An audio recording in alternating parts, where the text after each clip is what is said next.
नमस्कार दोस्तों, आज हम बहुत ही इम्पोर्टेंट बात करने वाले हैं हमारे लाइफ के बारे में, हमारे फ्यूचर के बारे में। दोस्तों, आज आप जो भी काम कर रहे हैं, क्या आप उससे पूरी संतुष्ट हैं? जितने पैसे कमा पा रहे हैं, क्या उससे आपके और आपके परिवार की आवश्यकताएं अच्छी तरह से पूरा हो पा रहा है? आपको जो खुशी की तलाश है, क्या आपको मिल रहा है? यदि इसका जवाब हाँ है, तो ये वीडियो आपके काम का नहीं है, और यदि जवाब ना है तो ये वीडियो आपके काम का हो सकता है। आप इस वीडियो के अंत तक बने रहिए। परिवर्तन संसार का नियम है, और जो अपने आप को बदलता रहता है वही आगे बढ़ता है। यदि हम समय के साथ साथ अपने आप को नहीं बदले तो निश्चित रूप से हम काफ़ी पीछे रह जाएंगे। एग्जाम्पल के लिए हम देख सकते हैं Nokia, HMT, Kodak, Yahoo. Nokia ने अपने आप को नहीं बदला और आज नोकिया काफ़ी पीछे है, और सैमसंग आज मार्केट में छाए हुए हैं। HMT ने नहीं बदला और आज फास्ट ट्रैक का मार्केट है। कोडक नहीं बदला और आज कैनन का मार्केट है। याहू नहीं बदला और आज जीमेल का मार्केट है। तो इसी तरह समय के साथ साथ यदि हम लोग अपने आप को नहीं बदले तो हमारा भी यही हाल होने वाला है। आने वाले भविष्य का सबसे बड़ा बिजनेस डायरेक्ट सेलिंग ही है, और आजकल तो कॉलेज में भी इसका पढ़ाई होना शुरू हो चुका है। तो इसे आप हल्के में ना ले। यदि आप समझ सकते हैं तो समय की बदलाव को समझने की कोशिश कीजिए। डायरेक्ट सेलिंग का ग्लोबल मार्केट क्या है, आप इस ग्राफ के माध्यम से समझ सकते हैं। यूनाइटेड स्टेट में 2,65,000 करोड़ का कारोबार है। चीन में 1,80,000 करोड़ का, कोरिया में 1,35,000 करोड़, जर्मनी में 1,30,000 करोड़, इसी तरह Japan, Brazil, Malaysia, Mexico, France, Taiwan में देख सकते हैं डायरेक्ट सेलिंग का कारोबार कितना है। इंडिया की बात करें तो यहाँ के लोगों को थोड़ा देर से समझ में आता है, और यदि हम अब भी नहीं समझेंगे तो काफी देर हो सकता है।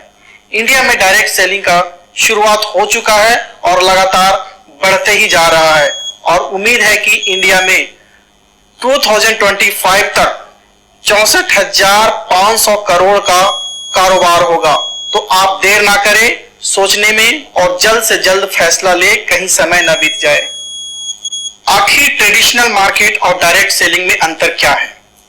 ट्रेडिशनल मार्केट में जो मैन्युफैक्चरर के द्वारा सामान का निर्माण होता है वो एजेंट, डिस्ट्रीब्यूटर, होलसेलर और रिटेलर से होते हुए कस्टमर तक पहुंचता है, और सबसे बड़ा अमाउंट एडवर्टीजमेंट में खर्च होता है वो भी कस्टमर से ही लिया जाता है। इसलिए जो सामान का निर्माण मैन्युफैक्चरर के द्वारा होता है उसका कीमत कस्टमर तक आते आते लगभग दुगना हो जाता है, लेकिन डायरेक्ट सेलिंग में मैन्युफैक्चरर के द्वारा बनाया गया सामान डायरेक्ट कस्टमर तक पहुंचता है। ट्रेडिशनल मार्केट में कस्टमर को कोई फायदा नहीं मिलता। इसमें लोगों को फायदा मिलता है जो लोग चेन का पार्ट होते हैं, जबकि कस्टमर सबसे ज्यादा महत्वपूर्ण होते हैं। पूरा मार्केट कस्टमर के पैसे से चलता है, पर कस्टमर को कोई फायदा नहीं होता। कंपनी जो सामान का प्रचार करवाती है उसका पैसा भी कस्टमर से लिया जाता है। कस्टमर को ओरिजिनल सामान मिलने की कोई गारंटी नहीं होती। सामान डुप्लीकेट होने के चांसेस बने रहते हैं। गलत प्रचार करके कस्टमर को गुमराह किया जाता है। पहले से बड़े पूंजीपति वाले लोग बड़े होते चले जाते हैं, और बेचारा कस्टमर, आम आदमी, गरीब के गरीब बने रहते हैं। आम आदमी के विकास का कोई जरिया नहीं है, जबकि डायरेक्ट सेलिंग में आपको ये सारी चीजें मिल सकती है। डायरेक्ट सेलिंग के लिए हम बात करेंगे RCM के बारे में, लेकिन RCM भी क्यों? RCM डायरेक्ट सेलिंग बिजनेस को पहचान देने वाली कंपनी है।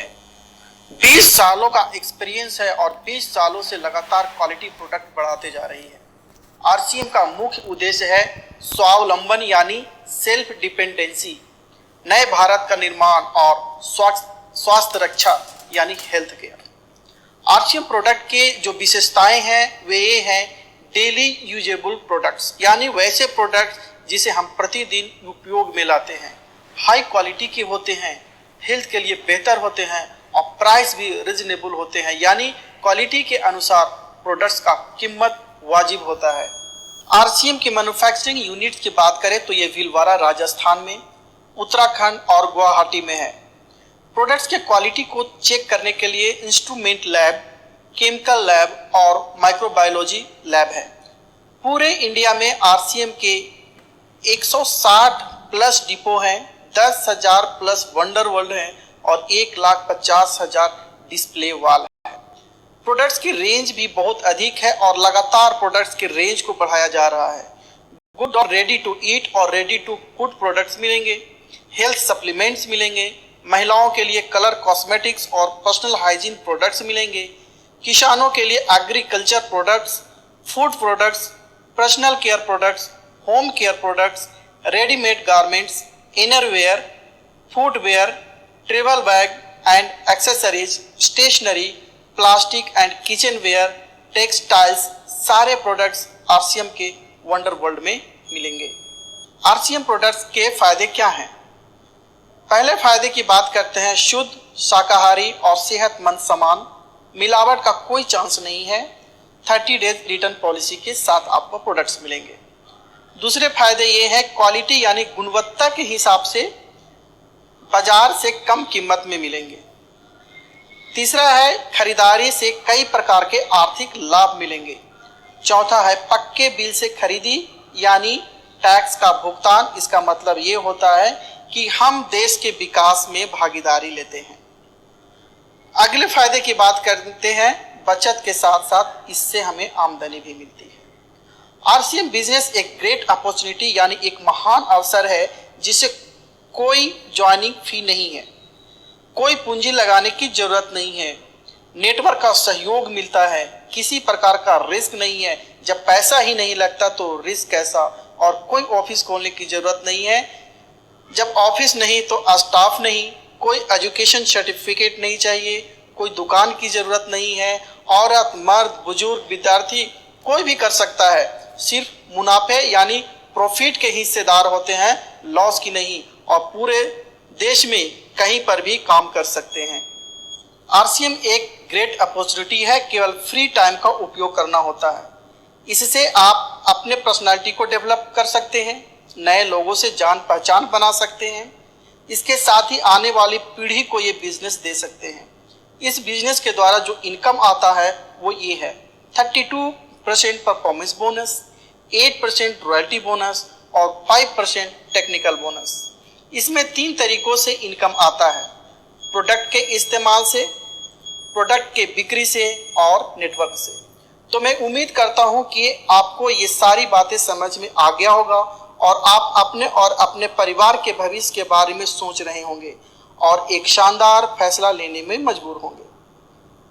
समय को समझिए और समय के साथ चलिए, नहीं तो जब समय समझाना शुरू करेगा तो समझना भी मुश्किल होगा और चलना भी। आगे आपकी मर्जी, आपकी जिंदगी, आपका फैसला। बहुत बहुत धन्यवाद। फिर मिलेंगे।